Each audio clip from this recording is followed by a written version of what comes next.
Hello folks, this is Anthony. If you don't want your auger gearbox to break, I'm going to show you some. Stay tuned. You don't want your auger gearbox to break like this. Like this one. This one, they're all broken. It's all avoidable. Most cases are avoidable.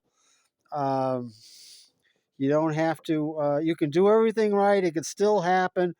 But there's two reasons why this happens, and it's totally avoidable with a couple things you can do, some preventive maintenance, and using the right hardware to protect this, okay?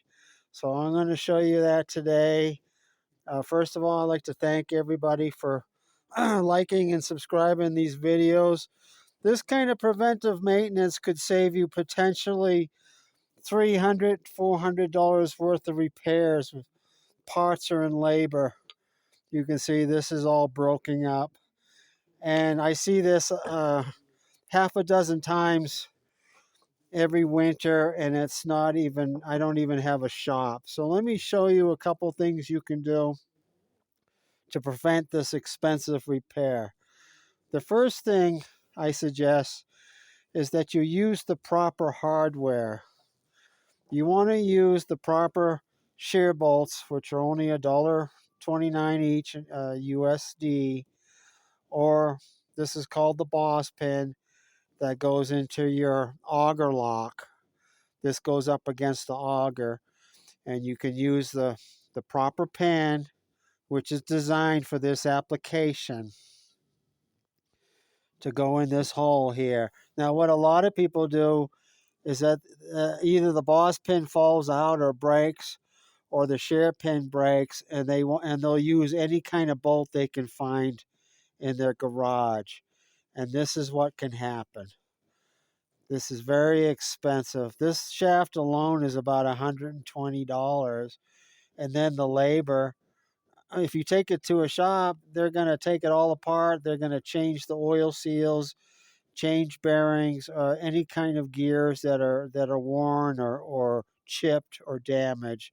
So it can easily run close to $400 to repair these. So this is pretty cheap insurance, to use the proper shear pins. Have a half a dozen of these, in your spares. Keep, an extra boss pin, which is only like $3 or $4. Okay, so that's the first thing you can do. The second thing you can do is make sure that I took the shear pin out. You want to make sure that your auger turns freely. Now, I've shown this before in another video. I'll post a link to servicing the augers at the end of this video. And you want your auger to be able to turn without the shear pin in there. Now, what you can do without removing the augers, if you feel a little bit of resistance or if it's stuck, you can take the bolt out on the side here. This is on HS models, the older models where you have the bolt here, and you can spray some penetrating oil like this. I'll put a link to this product, Liquid Ranch. It's really, really good stuff. It's reasonably priced, and it scored very high in comparison tests. And with the straw, you can put the straw in here, and you can spray a bunch of penetrating oil, and then you can put some lubricant in, where white lithium grease or WD-40 with silicone. Okay, if you can't get it loose, you can put a hardware. You can put some a 2x4 in here and try to break it free. And that's what I usually do. Now, worst case scenario, you may have to take the whole assembly out, which on the hydrostatic models is pretty easy. On the HS models, all you have to do is remove your impeller shear pin and then remove the bolts from both sides, and it pulls out. Now I can post a link to that video at the end of this one too. But the main thing I want to show you is preventive maintenance. Make sure your augers turn freely, and if they don't, you can do what I just showed you, and you can prevent this from happening. Now, worst case, if you have to take the augers out, you can take the augers off of this. You can clean all this up. You see how it's all rusty? This is what happens, folks.